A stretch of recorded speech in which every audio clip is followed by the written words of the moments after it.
Hai guys, perkenalkan nama saya Zara Aliani Nurfatika dengan NIM 240700169. Saya berasal dari Prodi Pendidikan Ekonomi Rombel C. Di sini saya akan melaksanakan tugas dari pemikiran ekonomi, yaitu pemikir ekonomi klasik selain Adam Smith. Dan pada kali ini saya akan memilih tokoh Jean Baptiste Say.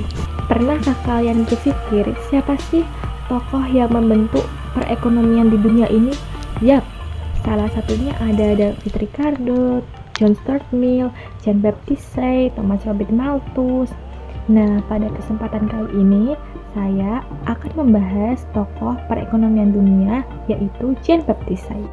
Jadi teman-teman, yang pertama kita akan membahas biografi tentang tokoh pemikir ekonomi klasik, yaitu Jean Baptiste Say. Jean Baptiste Say lahir pada tahun 1867 dan meninggal pada tahun 1832. Beliau merupakan salah satu tokoh ekonomi paling berpengaruh dalam sejarah pemikiran ekonomi. Beliau juga dikenal sebagai bapak aliran liberal Prancis.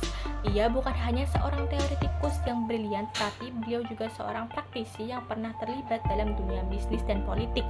Kontribusinya yang paling monumental terletak pada kemampuannya untuk mengembangkan konsep-konsep orisinal dari Adam Smith dan memberikan fondasi bagi ekonomi klasik dan ekonomi modern. Selanjutnya ada latar belakang intelektual dari tokoh Jean Baptiste Say.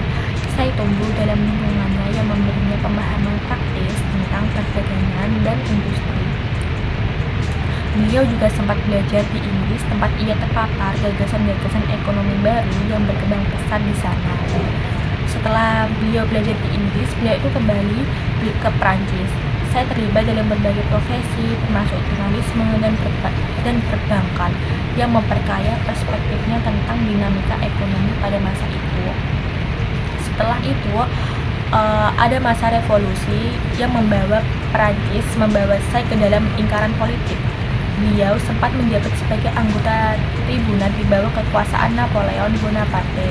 Namun pandangan-pandangan yang liberal itu dan independentnya membawa dia itu mendapatkan kritik terhadap kebijakan intervensi ekonomi Napoleon, menyebabkan ia diberhentikan dari jabatannya pada tahun 1804. Justru dengan jabatan yang diberhentikan itu mendorongnya untuk lebih fokus pada studi dan penulisan ekonomi yang kemudian melahirkan mahakaryanya.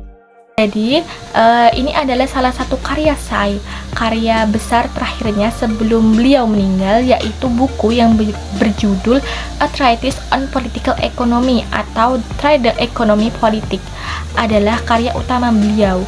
Karya tersebut pertama kali diterbitkan pada tahun 1803. Dalam buku ini, Say membahas secara sistematis proses produksi, distribusi, dan konsumsi kekayaan, serta beliau juga memperkenalkan konsep-konsep penting yang mempengaruhi pemikiran ekonomi selanjutnya. Pandangan ini didasarkan pada asumsi bahwa nilai produksi itu selalu sama dengan nilai pendapatan, sehingga produksi itu cenderung menciptakan permintaannya sendiri. Selain itu, saya juga menekankan peran vital wirausahawan atau entrepreneur sebagai agen ekonomi yang mencari keuntungan maksimal dengan memanfaatkan peluang besar dan berani mengambil resiko. Selain itu, beliau juga menggantikan teori nilai kerja dengan teori utilitas subjektif. Apa sih teori utilitas subjektif itu? Yaitu teori yang menyatakan bahwa nilai barang atau jasa itu ditentukan oleh kegunaannya, bukan oleh biaya produksinya. Pemikiran-pemikiran Jean Baptiste Say ini telah memberikan landasan bagi model ekonomi klasik dalam memahami fluktuasi bisnis dan pertumbuhan ekonomi.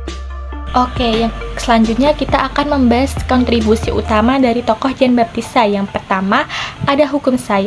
Hukum ini adalah gagasan Say yang paling terkenal dan paling diperdebatkan, karena hukum ini itu menyatakan bahwa penawaran menciptakan permintaannya sendiri atau supply creates its own demand. Penjelasannya, Say berargumen bahwa tindakan produksi secara inheren menciptakan pendapatan yang cukup untuk membeli barang dan jasa yang diproduksi. Misalnya, ketika sebuah perusahaan memproduksi barang, ia membayar upah kepada pekerja, sewa kepada pemilik tanah, dan laba kepada pemilik modal. Pendapatan ini kemudian digunakan oleh penerimanya untuk membeli barang dan jasa lain di pasar. Yang kedua, ada pioner konsep kewirausahaan. Salah satu keunikan saya yang paling inovatif adalah pengakuannya yang mendalam terhadap peran pengusaha atau entrepreneur dalam perekonomian. Ia adalah salah satu ekonom pertama yang menyoroti peran sentral individu. Ini saya melihat pengusaha sebagai penghubung penting yang mengorganisir dan menggabungkan faktor-faktor produksi untuk menciptakan barang dan jasa baru. Yang ketiga, saya berpendapat bahwa uang hanyalah media pertukaran, bukan kekayaan itu sendiri. Orang memproduksi barang bukan untuk menimbun uang, tetapi untuk membeli barang dan jasa lain. Pandangan ini menolak gagasan merkantilisme yang menganggap akumulasi logam mulia sebagai tujuan utama kekayaan suatu bangsa. Jadi teman-teman, tadi materi yang dapat saya sampaikan mengenai tokoh Jean Baptiste Say. Selanjutnya saya akan menyampaikan yang terakhir, yaitu kesimpulan. Pengaruh Jean Baptiste Say terhadap ekonomi saat ini masih terasa kuat. Pemikirannya tentang pentingnya produksi, peran sentral, kewirausahaan, dan keyakinan pada efisiensi pasar bebas membentuk dasar banyak kebijakan ekonomi modern. Meskipun hukum Say telah diperdebatkan dan dimodifikasi, inti dari argumennya tentang pentingnya sisi penawaran dan peran pengusaha dalam pertumbuhan ekonomi tetap menjadi landasan pemikiran ekonomi yang relevan hingga hari ini. Jadi teman-teman, itu tadi ya adalah materi yang dapat saya sampaikan mengenai tokoh pemikir ekonomi klasik selain Adam Smith, yaitu tokoh Jean Baptiste Say. Kurang lebihnya mohon maaf. See you guys.